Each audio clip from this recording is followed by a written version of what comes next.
Hello SSC 2024 ব্যাচের পরীক্ষার্থীরা, আসসালামু আলাইকুম। তো কেমন আছো তোমরা সবাই? আশা করি সকলেই ভালো আছো।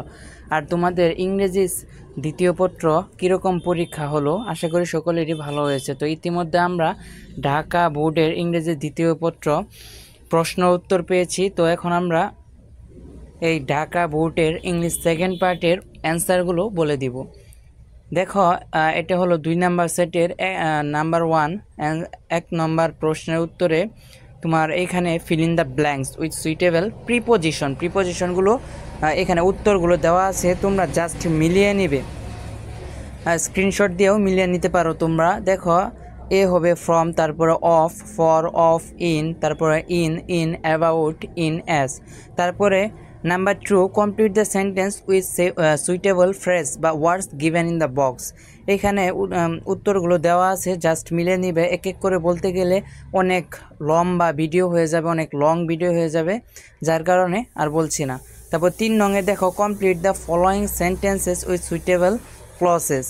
উত্তরগুলো দেখে নেবে। আবার 4 নঙে দেখো, read the following text and fill the gaps with correct from verbs as per subject and context. এখানে was, knowing, stopped, know, told এরকমভাবে উত্তরগুলো দেওয়া আছে।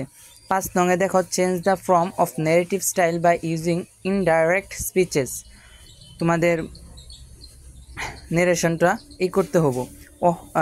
এখানে দেখো, the woman address the king as her Lord and told him. এরকমভাবে উত্তরগুলো দেওয়া আছে, তোমরা উত্তরগুলো মিলিয়ে নিবে। হ্যাঁ, red the following text and use modifiers. 6 নাম্বারে আছে মডিফায়ার্স। তোমরা উত্তরগুলো দেখে নিবে জাস্ট। তারপরে 7 নঙে আছে তোমাদের সেন্টেন্স কানেক্টরস। এ নাম্বারে দেখো, ইন অর্ডার হবে, বি নাম্বারে ফার্স্টলি হবে, সি নাম্বারে সিন্স হবে, ডি নাম্বারে আনলেস হবে। এরকমভাবে এন পর্যন্ত উত্তরগুলো দেওয়া আছে, শুধু তোমরা জাস্ট স্ক্রিনশট দিয়ে উত্তরগুলো দেখে নিবে।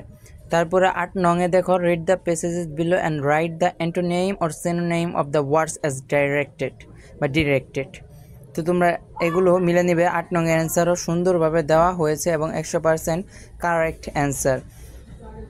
দেন তারপরে 9 নম্বরে আছে, there are 14 errors in the use of punctuation in the following text. পাংচুয়েশনগুলো ঠিক করেই করতে হবে।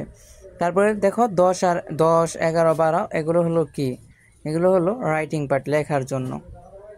তো এরকমভাবে আমরা প্রত্যেকটা বোর্ডের প্রশ্ন উত্তরগুলো নিয়ে আসব। তো তোমরা অবশ্যই আমাকে কমেন্টস করে জানাবা যে কার কতটি গ্রামারে কার কতটি হলো বা কার কতটি উত্তর হলো। তো আবারও দেখা হবে নতুন এক ভিডিওতে। সেই পর্যন্ত তোমরা সবাই ভালো থেকো, সুস্থ থেকো, এই কামনা করেই আমি আমার আজকের ভিডিও শেষ করছি। আসসালামু আলাইকুম।